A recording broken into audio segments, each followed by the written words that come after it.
The first ending. In the beginning, there was only perfection. Adam and Eve walked in the cool golden light of Eden, a garden made by the hand of God. They knew no shame, no sorrow, no end. 2 trees stood at the garden's heart, one of life and one of the knowledge of good and evil.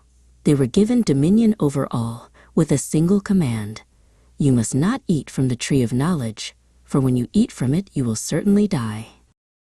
But there was a shadow in paradise.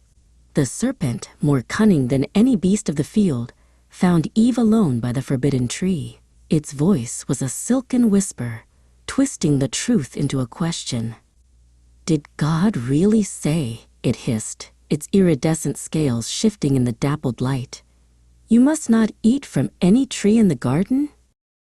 We may eat fruit from the trees in the garden, Eve replied, but God did say, you must not eat fruit from the tree that is in the middle of the garden, and you must not touch it, or you will die.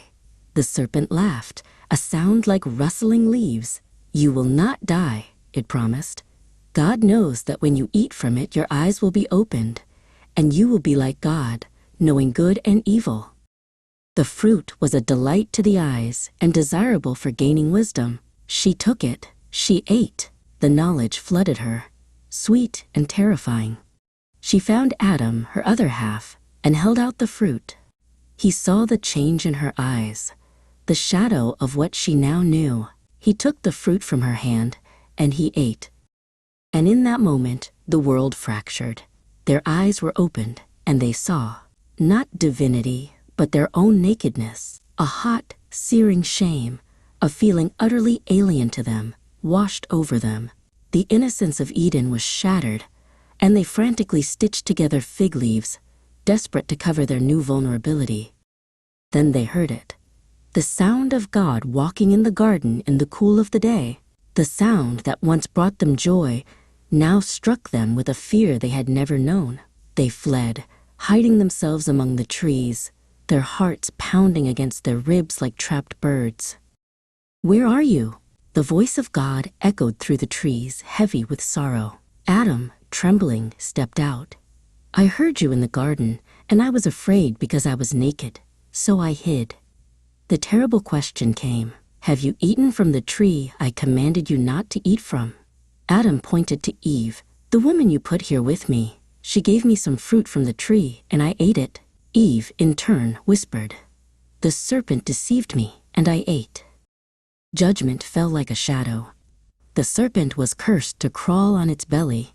To Eve, God said, I will make your pains in childbearing very severe. With painful labor you will give birth to children. And to Adam he said, cursed is the ground because of you. Through painful toil you will eat food from it all the days of your life. For dust you are, and to dust you will return. The weight of mortality settled upon their souls.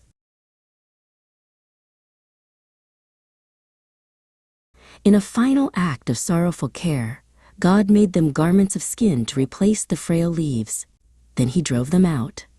The gates of paradise closed behind them with a sound of finality, and they stepped into a world that was suddenly harsh, wild, and unforgiving. Their home was lost to them forever. And at the east of the Garden of Eden he placed the cherubim and a flaming sword that turned every way to guard the way to the tree of life. The path back was sealed. The first ending had come, and with it, humanity's long, hard, and mortal story had just begun.